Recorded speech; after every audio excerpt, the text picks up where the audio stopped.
Sims, and we are back with more Code Realized Guardian of Rebirth. Hey, can I just say, every time I stop the game and then I come back in to record the next day, I always have to listen to the little theme song again, and it's just like, it just makes me feel so good. It really does. And I would play it for you guys every time, but then we would never, we'd always get hit with copyrights and stuff like that, and that would be bad. So we only do it at the end when we have the little end theme song and we watch the little end credits. And then I think when we're done with all the other routes and all the other little scenes, we'll probably watch all the little videos at the end. So we'll watch the intro theme song and then we'll watch all the little end credits for all of them.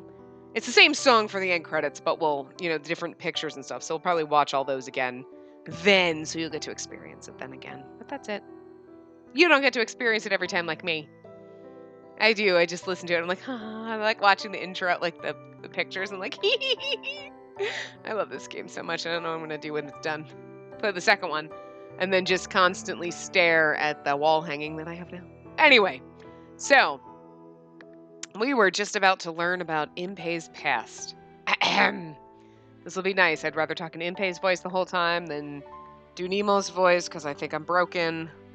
But I can't help it. When I have time to play games, it's like, I played other games, but then I always want to play some of this, always. So it goes way back to when I was a kid.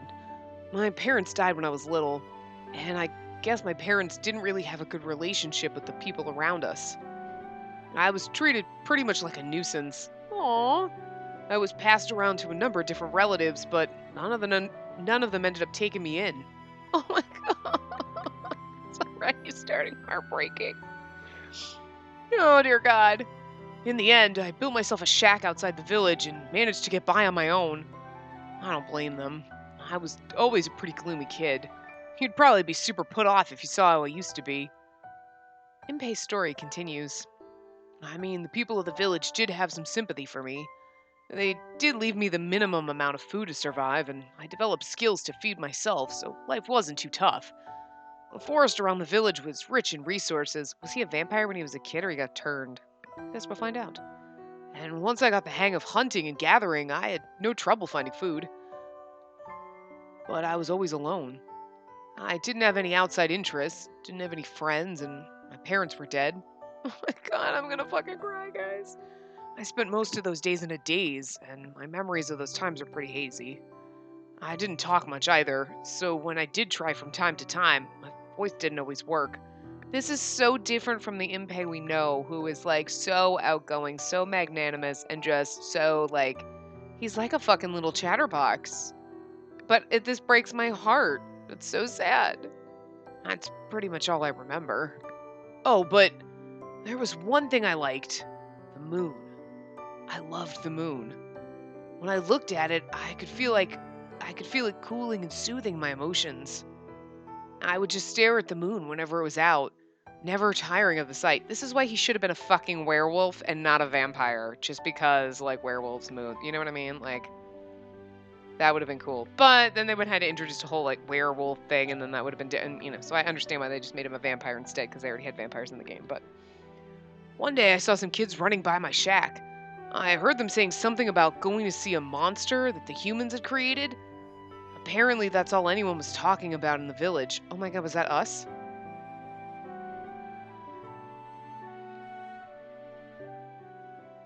Have I told you this before?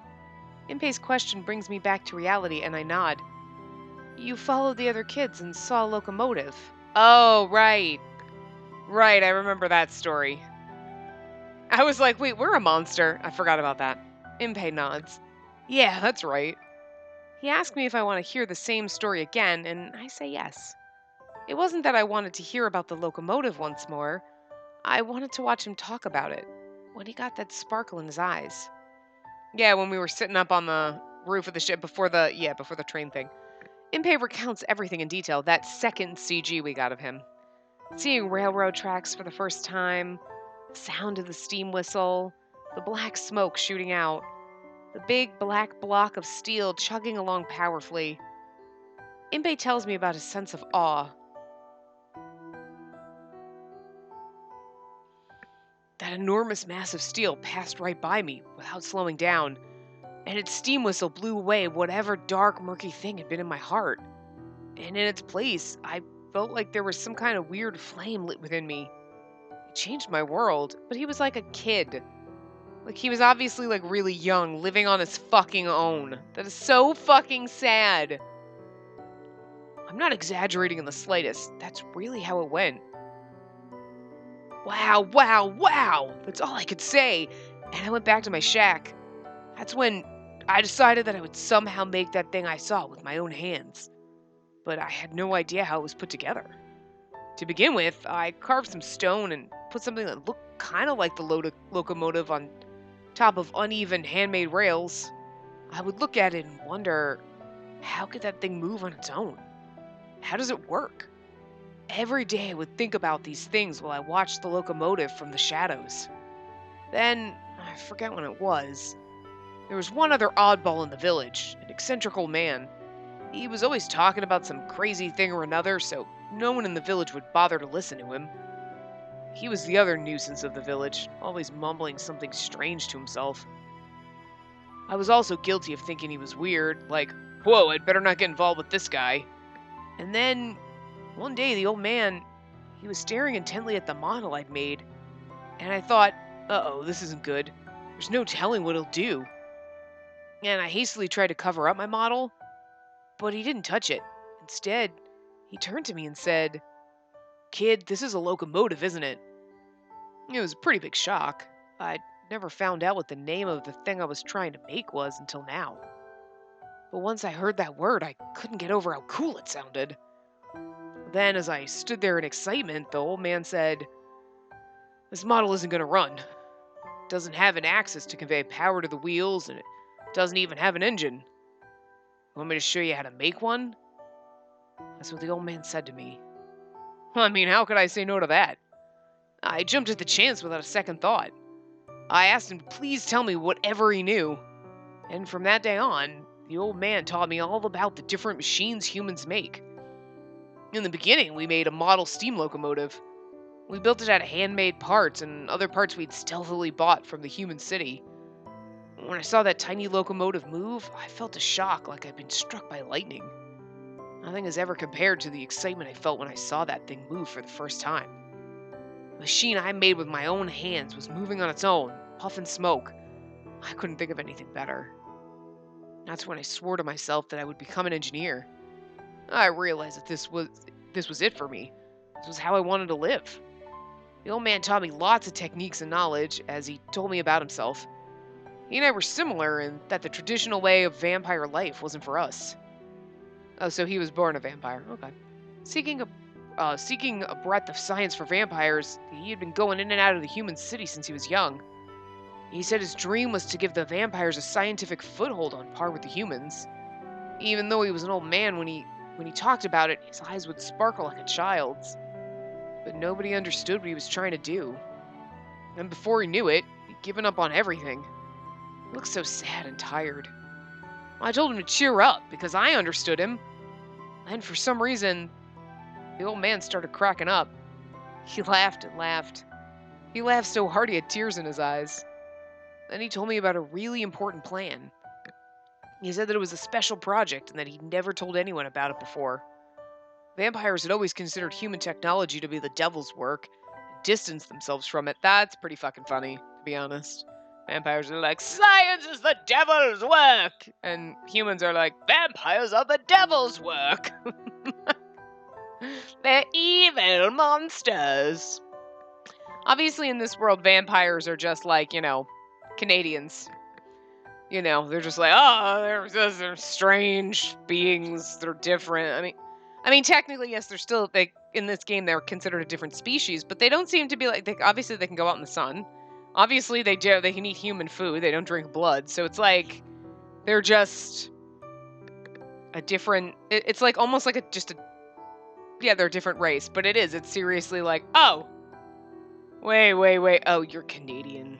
Like, that's the best I can think, because it's not like you can be like, they're like the French or the Swiss, because, Victor is Swiss and Saint Germain is French, so Lupin's probably French too. So, like, you know what I mean? That's all cool, but it's like, oh, And I can't say Americans because they were like, oh, we got the slot machine from America. So we're obviously not as weird. So just Canada's the default. So sorry, Canada.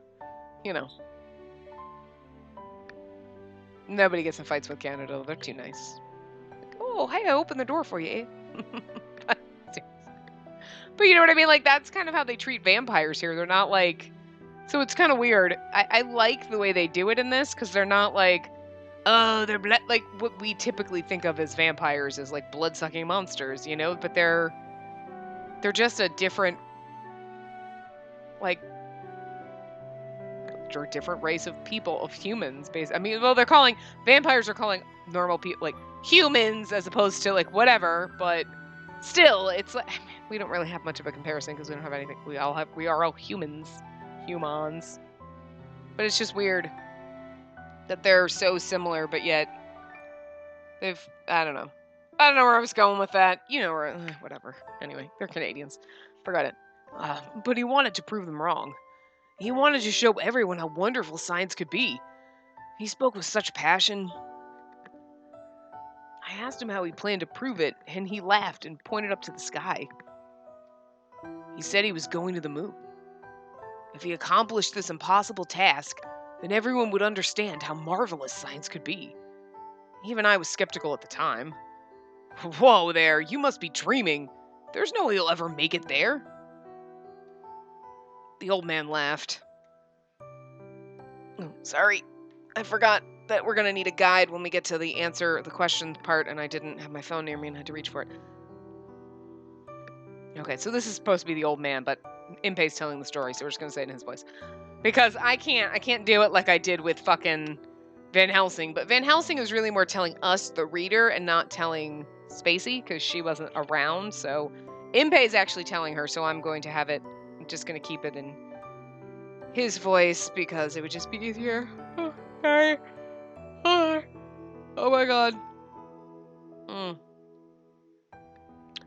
Science makes the impossible possible. It's the hopes and dreams of all people.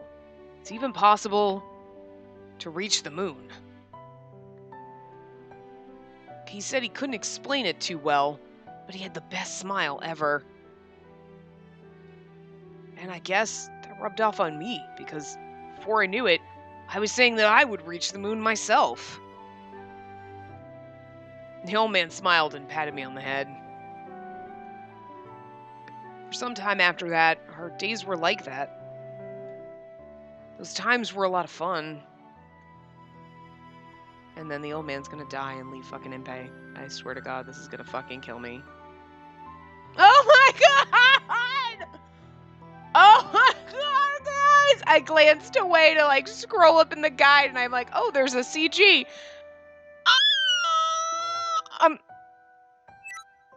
Oh my god, look at little baby Impey! God, he's so cute. Look at the squirrel. What the fuck is with the squirrel? Oh my god, he's so fucking cute. Oh my god. I can't. Oh my god, this is fucking adorable. Oh my god. I wonder how many years ago it was. Oh, that was him. I wonder how many years ago it was. We built a small cannon as a prototype for a moon voyage. We calculated the velocity needed to escape Earth's gravity and the amount of gunpowder that would take. I guess you could call it our first experiment. I wrote some words on the side of the cannon. The old man looked over and asked what the heck it was, so I said to him, "This is the first step toward our dream, right?" That's why I told him we should write the name of the development team on it. He rolled his eyes and asked me when we became a development team. I puffed out my chest that as of right now, we were a team. Is this a cannon club? The cannon club! We're going to use a cannon to go to the moon. So what better name is there? The Cannon Club. A small club with only 2 members, Impey and his elderly friend, who shall remain nameless. Their aim is to someday use the power of science to reach the moon. The team was made up of the old man and me. He laughed and asked me if I couldn't come up with something more creative than that. He said it was so damn childish. How mean. I stayed up all night to come up with it. He's also like 10 10! Yeah, still, seemed like the old man started to get attached to the name the Cannon Club after all. And of course, the test craft we shot out of the cannon fell without ever reaching the moon, so after we retrieved it, we debated over what we should do next. That was a lot of fun. And the old man told me something out of the blue. He said that his life wasn't too exciting, but I guess it hasn't been too bad since I met you, and stuff like that. Got a little embarrassed and said, stop talking like your life's coming to an end or something. Maybe he was feeling some sort of premonition about it. Oh. Oh my god, I just want to hold him right now. Oh my god, why do you do this to me, Gabe? I'm gonna cry. He's got the saddest story. Oh, they all have sad fucking stories, but like, I feel like, I don't know why, like, Van Helsing's story is so sad, but you're like, you're tough, you can handle it. Like, you're a tough cookie. You're like, no, you're a crumbly little butter cookie. You can't handle this. Oh, you poor sad thing. Oh, poor little abused kid. Nobody loved you, and then now you're all alone again. Oh my god. Oh, no wonder why you just say all sorts of stupid shit. Everybody thinks you're an asshole. Oh, you don't know how to talk to people. Oh, poor thing. Oh my god. Impei sighs slightly and looks at me. So that's pretty much why I'm trying to go to the moon. Wow, that's a wonderful dream. Really? I'm glad you think so. Usually when I tell people I want to go to the moon, they look at me all funny. Well, I mean, we did too. What's the old man doing now? He's dead, Spacey. Jesus Christ, why the fuck would you ask that, dumb fuck? The question just seems like a natural progression in the conversation to me, but... Impei falls silent. He looks at the moon with sad, distant eyes. Seeing him this way, my mind leaps to the obvious question. I mean, are you stupid? I love her. Don't get me wrong, she's a great character, but like, what's he doing now? Oh, Spacey, did you not? Oh, girl. Did you not? When he was like, I guess he had some kind of premonition. Oh, so he's dead? Did the old man... Did he die? I mean, obviously, you know he's dead. Come on, girl. He can't be... Yep, he is. He was killed in the war. Oh, I'm at a loss for words, and I don't know what to say to him.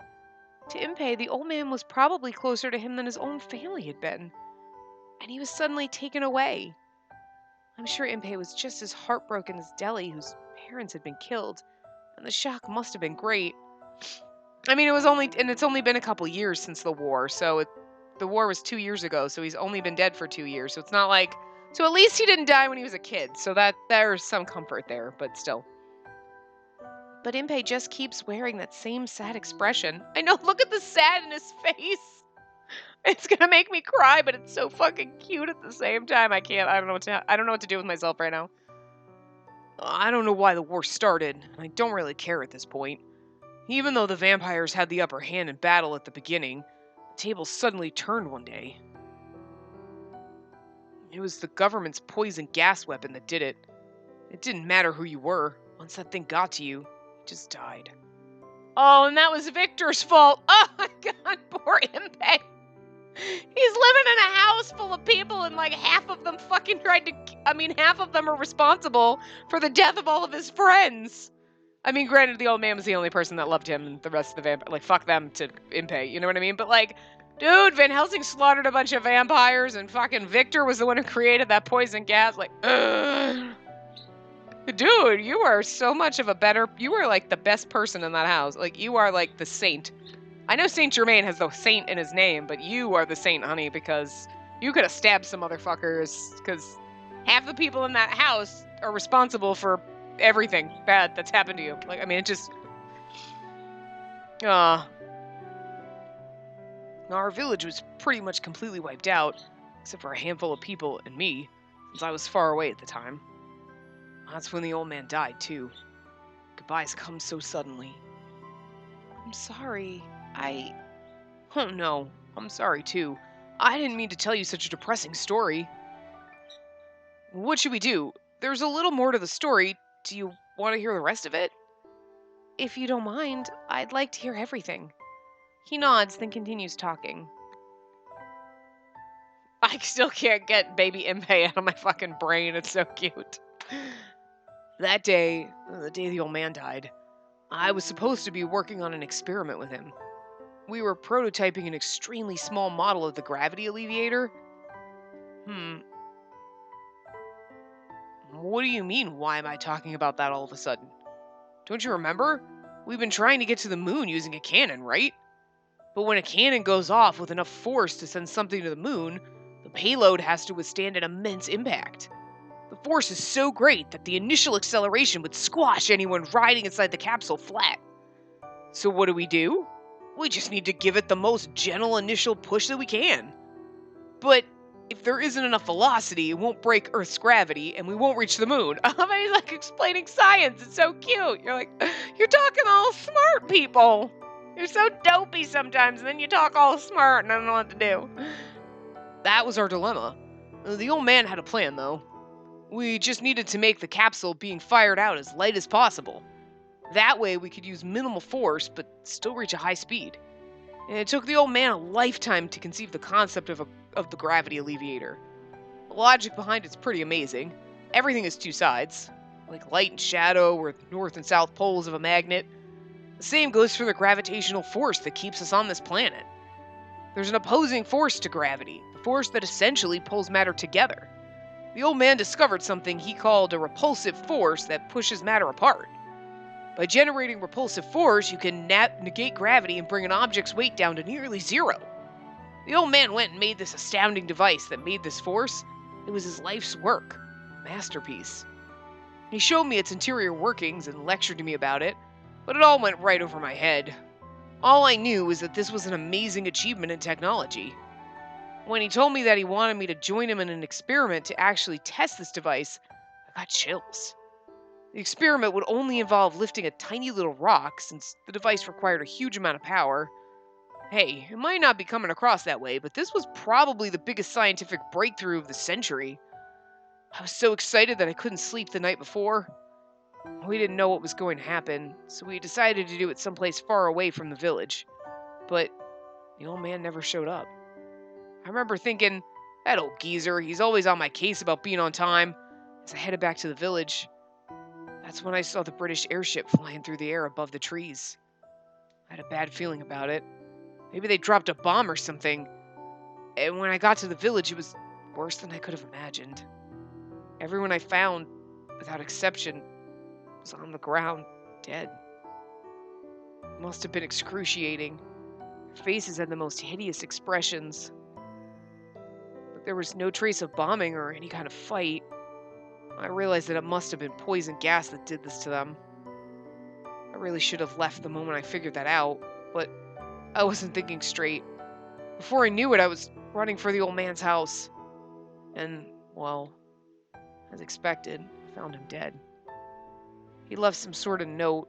He wrote a message for me in a shaky hand. I'll be waiting for you on the moon. Show them all that dreams can come true. That's what he wrote. Oh my god, I'm gonna fucking lose it. I'm gonna fucking lose it. Is that the saddest fucking thing I've ever read in my life? Oh my god, I'm gonna cry. Holy shit. Oh my god, why is that so sad? Oh my god. The gravity alleviator was placed next to it. That's all the message said, but it was enough for me. A few remaining survivors and I dug many graves and gave everyone proper burials. The other survivors from the village had nothing but hate for the humans. They hated science for bringing about such a terrible poison. Someone started talking about revenge. Someone else mentioned that the leader of our people, King Delacroix, was going to start a final counterattack. Started talking about joining them, but I didn't go. Called me a coward and a traitor. I guess it was pretty cold-hearted of me, but I just didn't feel any sort of anger in my heart. I was sad, and that was it. Science, something the old man and I had been striving and working to further, had caused something like this. I didn't think it was right. I left my village and went around to many other cities. I wanted to find out what was happening and think about what avenue of science I wanted to pursue. He's just trying to move on. Sometimes moving on is better than revenge. A gentle breeze blows by, and Impei's long hair ruffles in the wind. He looks up at the moon once more, his profile determined, yet always sad. That's why I've sworn to myself. Impei's voice is low. Science isn't meant for war. Science needs to be full of people's hopes and dreams, and light. That's why I'm going to carry out the old man's will and show everyone that I can go to the moon. Old man. Impei studied engineering under this man as a youth, beguiled by locomotive technology. Well known for his brisk demeanor, Impei got along with him thanks to their shared dream. I'm going to show them how pointless it is to fight one another on this tiny planet. There's so much more we should be doing. If we all work together, with enough effort, we can even reach the moon. And then to Mars, and then we can colonize and murder other species on other planets. Oh wait, that's not what you... Okay, never mind, sorry. I'm a human, I got carried away. This is what we do. And we'll take our gurns. Because I'm an American, so we take our gurns everywhere. I'm sorry. Oh, humans are assholes. But if we hate and kill one another, take things from each other, and seek revenge for past deeds, we'll just keep going through the same things over and over. Whoever typed this one liked accidentally hitting the T key. If you haven't noticed, the random T just keeps popping up to 4. To humans. Like, it's just whatever it was. It's just a random T keeps popping up in there. Making me thirsty. It's my iced tea. I just want to shout at them that they can do so much better. Impei's fists are shaking slightly. There's so many more interesting, amazing, worthwhile things. I want to go to the moon so I can convey that. I understand it now. Impei isn't mad at all. Even if his entire race was wiped out, even if the old man who gave him guidance was killed, there isn't a modicum of anger in it. In him, it's just so sad. I know it really is. The world keeps going down the wrong path.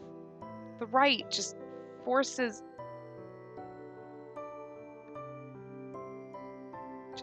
are always so weak. The right just forces. Okay. I went just. I get it. Not just. I wasn't reading the right version of just in my head when I was reading it. I was like, huh? The right just forces are always so weak and are stepped on by the wrong forces until they vanish. Just, unjust. Yeah.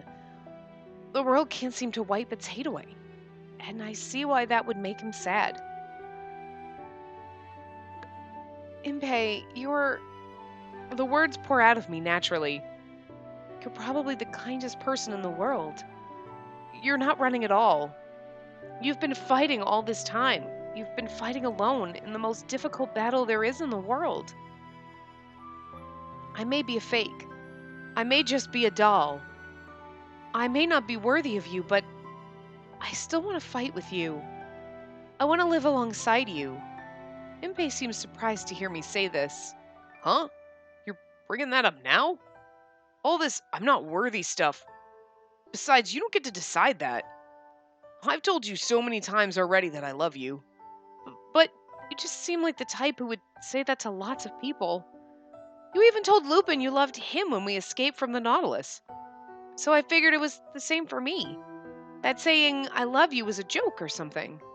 When Impei hears this, his eyes grow wide. Did I say something strange? I become embarrassed and look down.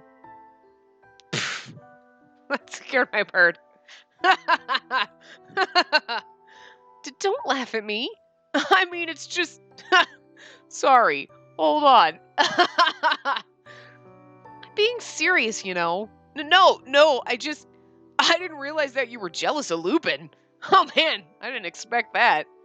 He's a man, you know. If that's important to you, I'm not even a living thing. Impei gently raises his index finger in front of my eyes. I see. I understand now. I get you, Spacey. What are you talking about? The reason why you can't smile from the bottom of your heart. Huh? Impei looks straight at me. I'm going to say something pretty serious now. Make sure you listen really well. I slowly nod in return, sensing the strong determination in his expression. When I found out what you were at that underground lab, I was astounded. I never would have imagined you're a homunculus. Such a funny homunculus. It's such a creepy little word. You just know, like it sounds like a glob of something. Like it's a creepy word. I don't know. And when Nemo was saying that you didn't have a soul, I was surprised as well. I didn't even know that was possible.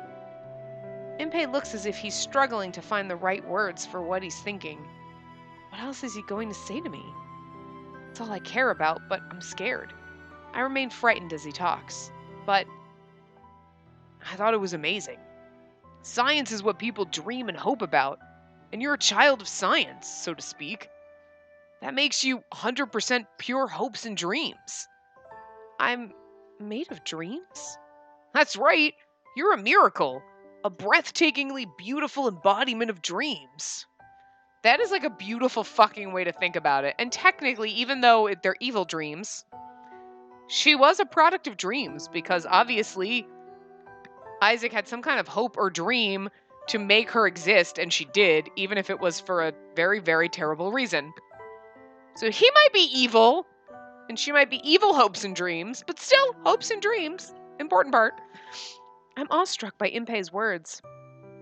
But you saw all the bodies floating in the glass tubes. I can't think of them as hopes and dreams. That's what they are, without a doubt. Even though you were born in a place like that, you're so beautiful, and it's a miracle you turned out so good and kind. Spacey, you give me hope. Science gave me the chance to witness miracles like you. It lets me keep dreaming, and it tells me the dream is beautiful. But I don't have any emotion. Yes, you do! Impei's energetic shout interrupts my gloomy voice. But Nemo said, I'm just pretending to feel things. What are emotions? What are feelings? Nobody really knows. Not even Nemo knows that. The spirit is one of the most complex mysteries in the world that science has yet to explain. I mean, I could very well just be an automaton pretending to feel things too. Matters of the spirit and what it means to be alive, nobody in the world truly understands those things. So you might as well believe what's in front of you. There's no need to doubt it. That's why I believe that the person in front of me, looking up at me right now, that she has a heart. Just as beautiful? I think it's supposed to be. Okay. That she has a heart just as beautiful as her outward appearance. That's what I believe. Really do. So you do have feelings. That's all there is to it. Are you sure? Yeah. From an engineer's perspective, the result in front of his eyes are everything. Your words and actions coming from you as you stand right here, I feel your spirit from those things. That's all you need. I don't trust myself. What Father said to me long ago, it's still in my head. He said that I shouldn't love anyone, that the more I learned of love, the unhappier it would make me. Just saying these words makes me feel like heavy chains are tying down my body, that I'm a monster. Whispering this makes Impei feel so far away, even though he's right here next to me. If you can't believe in yourself, there's no need to force yourself to. I wasn't expecting to hear that. There's no need to force an answer out of it. People spend their whole lives trying to figure out who they are. The answer's not that easy to find. So instead, just believe in me. Impei gently brushes my cheek. His large, rough, warm hands melt my heart. I'll be the closest person to you in all the world. I'll accept you, all of you, more than anyone else in the world. We need another fucking CG, okay? And I'll love you the most out of anyone in the world. Believe me. That's what it means to love. I'm unable to respond, and all I can do is stare at Impei. I'm actually... Oh my god, what? Oh my god, what? I was going to read that in my voice and I realized it was him. I'm actually proposing to you right now. Proposing? My voice catches in my throat. Impei smiles and shrugs sheepishly. Remember how I said you'd have to do me a favor in exchange for my story? Yes? Oh my god! Oh!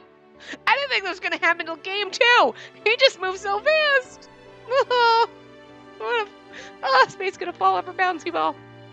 We needed a little more of this from fucking Van Helsing. We got his butt, though, so... Sorry. Now I'm thinking of that CG. Woo! Back on this. Okay. Will you spend your life with me, loving and being loved by me? I look at him in surprise, then I smile, thinking that maybe this is another joke. But he doesn't smile and just stares at me intently. It's a little sudden. I can't look him in the eyes and turn my face downward. It'll be an all-out war tomorrow, so I'll need to fight. I figured there was no better time to ask than now. What do you say? Will you accept my proposal? Oh my god, this is the one where we're supposed to say no! Oh my god, no wonder they weren't kidding. They weren't fucking kidding when they said you'll want to say yes, but trust me, no's the right answer. Okay, hold on. We're gonna save. We're gonna save, and we're gonna fucking say yes, and then we're gonna fucking go back and say no. So let's just say yes, and then we're gonna go back and do the right word. Yes, I accept. I smile at him. Seriously? Seriously. It just feels really natural to me.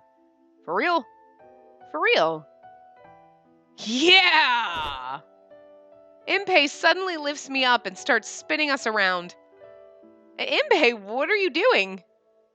I'm expressing my joy. All right, let's make it through tomorrow together. Everything's gonna work out. No, I'll make it work out. After all, your lover is the world's greatest engineer. I agree. Oh, I want to ask you for another favor to commemorate our love. Will that be all right? If it's something I can do. Yes. Can you say I love you? I love you. Whoa! One more time. I love you? Yahoo! One more time, please. I'm not complaining, but how many times are you going to make me say it, Impei? Forever, as many times as you can. Impei laughs when he says this, and it makes me smile as well. Before I know it, the dark mood I was in is lifted. Okay, so now we're going to go back. Hold on. Boop. We're going to load, and we're going to say no, because we're supposed to fucking say no. I love it. No matter how much you want to say yes, say no. And I was like, I'm so curious as to what this fucking question is. Oh my god, this is going to kill me. No is the right answer. Wow. I'm wondering if yes leads you down the... technically gives you to the normal ending, so we're supposed to say no. Okay. No. Huh? You won't accept it? I'm pretty devoted. I won't cheat, and I'm a really good cook, too. I grimace as Impei starts talking at a rapid-fire pace. That's not it. I didn't like the way you proposed. Impei looks at me, puzzled. I don't want tomorrow to be the end. I don't want to not be able to see you anymore. I want to live with you and be with you always. Impei's eyes are still wide, and he raises an arm to scratch his head. What's the matter? It's just... You're a lot manlier than I am. Manly? Doesn't sound like a compliment. Impei laughs and apologizes. You're right. Saying we might not ever see each other again isn't a good way to start a proposal. Right then. No more words. Impei gently takes my hand. His eyes shine in the moonlight as he looks at me intently. I couldn't have known what Impei is about to do, and yet I somehow do. I feel like my body and soul are both yearning for it. Oh god. I quietly close my eyes. Oh god, are we getting a CG? Ah! This is why you're supposed to fucking say no! Oh, sweet Jesus! This is the one that I shared with you guys on Twitter, and I was like, I'm starting the hunt for this. It's because why do we not get to kiss Van Helsing? I mean, I know they gave us his ass in exchange, but I still wanted a kiss. Although that CG of his with the dancing on the fucking palace roof was still fucking goddamn gorgeous, and I can't get over that. And we got his ass. But this is just... Oh, why in the world do we not get to kiss Van Helsing? I'm really fucking sad. Our poison is like moved in all of them except for his? Come on! Why does this game cock block me so? Anyway, I'm still enjoying this. I'm sorry. Because this is fucking beautiful. This is fucking beautiful. Impei's lips touch mine. Contrary to his usual energetic personality, the kiss is delicate and gentle. Oh. Yes, that's right. Impei has always been watching over me with a smile. This is why you're supposed to say no. Because then you get this. Who knew saying no would get you kissed? Always say no, girls. He extended his hand to me when I was in pain. He cheered me up. He understands me better than anyone else. He accepts me. He loves me.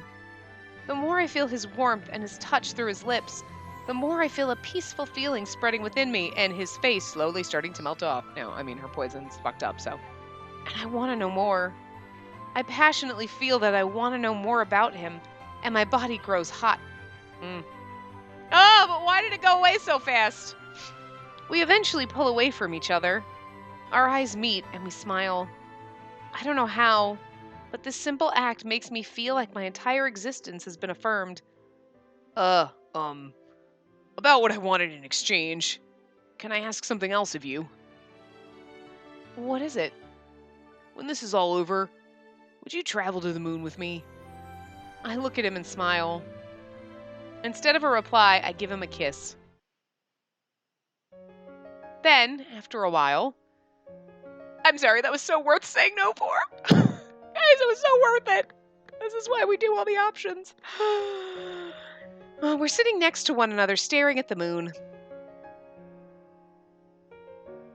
It's all happening tomorrow. Impei nods in silence. Oh, actually, that would have been a great time to stop. Sorry. I'm just gonna pretend we just... Hold on. Hold on. Boop. Boop. Rewind to the scene. Yes. Okay, let's just pretend we didn't read those 2 lines. So anyway, I'm gonna wrap this part up here, and I will see you guys next time, and we'll just read that part. So I'll see you guys next time. Remember to give the video a big thumbs up, and subscribe to see more.